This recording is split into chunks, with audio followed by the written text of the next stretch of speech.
So here we have Chopper Command for the Atari 2600. This came out in 1982. In 1982, this is what arcades looked like. This is what the average beach looked like. This is actually what a boombox looked like back then. This is actually what a Japanese computer shop looked like. This is what London looked like in 1982. In New York, this is what 1982 looked like. There's plenty of Pac-Man in 1982. The San Francisco 49ers won the Super Bowl, and Joe Montana was the MVP. This is what toys looked like in 1982. This is what an average TV looked like in 1982. This is what a video game ad looked like in 1982.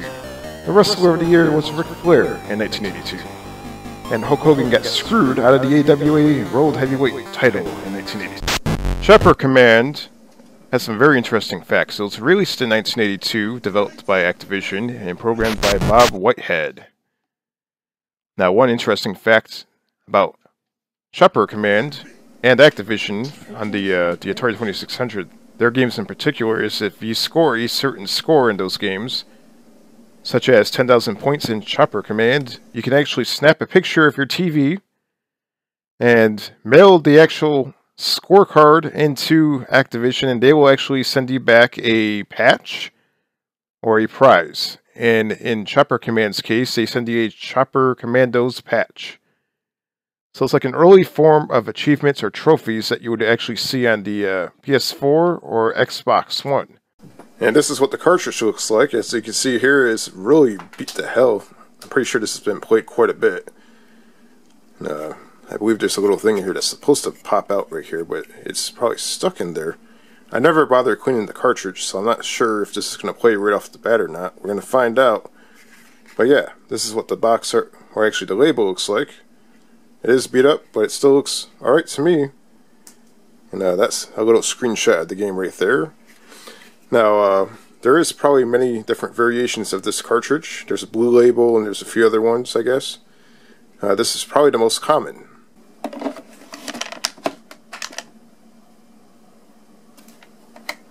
As you can see here, Chopper Command happens to be one of those games that may need a cleaning, because it's not exactly playing the way it should.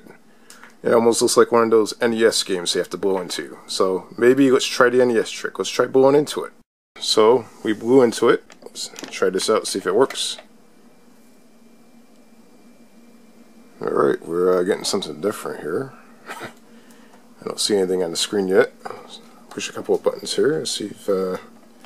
okay, maybe we need rubbing alcohol. Alright, so we got some rubbing alcohol, and I'm going to try to clean this out a little bit. See if, you know, probably hasn't been played in years. So let's see if we can get some crap out of this, because you never know. It's probably really dirty.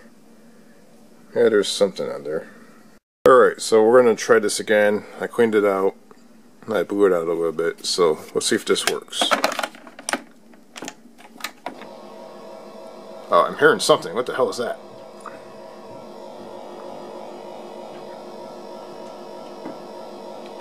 I think we're getting somewhere. We're making progress. Okay, so I blew on it again, and I blew this out also. Let's try this out. Let's see if we get something. And we're getting something here. What the hell is this? Again, we're making some progress. Alright. I finally got this thing working. It was a little bit of a struggle, but it is working now.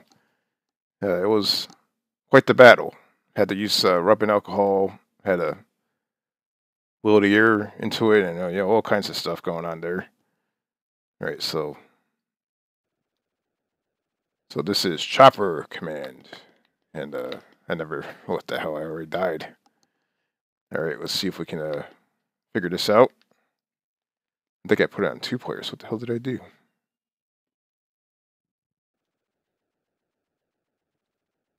So playing on the 2600 is a little challenging because the actual joystick's a little stiff. I haven't played on this in forever.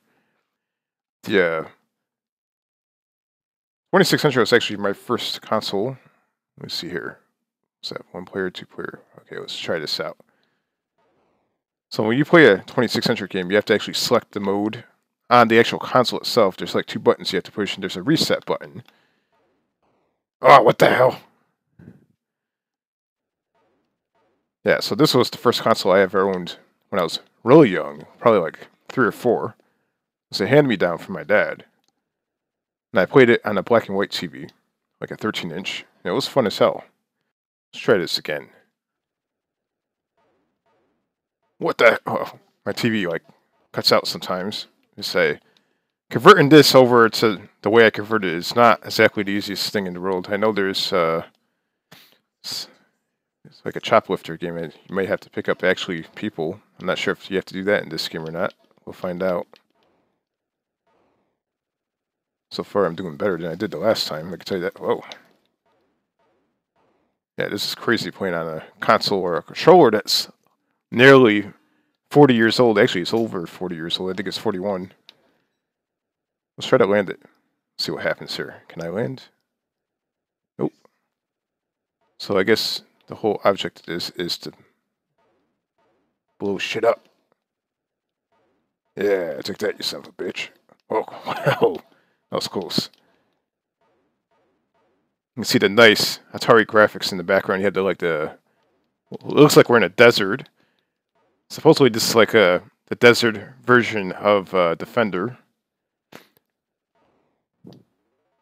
Yeah! I don't know what the hell I did, but I think I made it to the next level.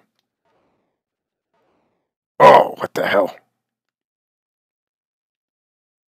And much like an arcade game, you get a game over pretty quick. So you better bring your A game. So let's hit the restart. Try it one more time. You can see I have like 100 points up there, and there's like 2 choppers. I believe that means I have 2 more tries to go before. Just make sure you don't die. Oh man, that's it. I only have 1 guy left.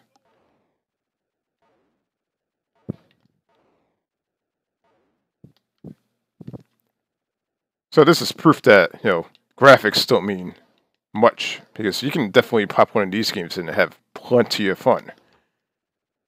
Like, this game is definitely plenty of fun. I actually like the little artifacts that flicker on the screen. I know some people are picky about their video output for their gaming consoles. Like some people like some people like RGB hookups. I prefer regular composite. I just like the old artifacts. Like, look at that. Looks actually pretty fitting for Atari. Looks awesome.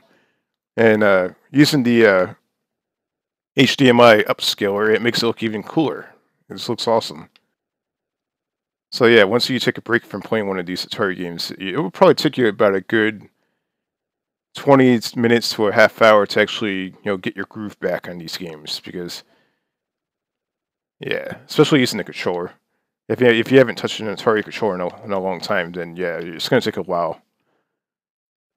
So yeah, this is Chopper Command on the Atari 2600. It's definitely an awesome game. It's a little tough if you haven't played it. If you did enjoy this episode of Memory Lane, give me a thumbs up, and go ahead and write down your suggestions for the next video. So we have plenty of Atari 2600 games. We have probably about close to 100 cartridges. Some of them are in better shape than others, but yeah, I managed to get this one working. It took a little while. But yeah, thank you for watching, and give a thumbs up.